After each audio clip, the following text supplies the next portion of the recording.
কি রে, কই যাস? বাজারে যাই, মাথায় ডিম আছে, বিক্রি করুম। শুনলাম তুই নাকি বলদ, তো বাজারে যাই মাথা ডিম বিক্রি করবি কেমনে?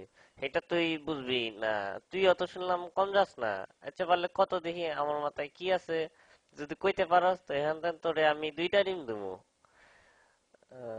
তোর মাথায় আমার মাথা দিয়ে চুলকায়। আচ্ছা কইতাছে একটু সহজ করে দে। আমার মাথায় যা আছে এটার গায়ের রং সাদা, আর ভাঙলে কুসুম লাল হইতে পারে, আবার হলুদ হইতে পারে, আর কম না কইলে বুঝা লইবি।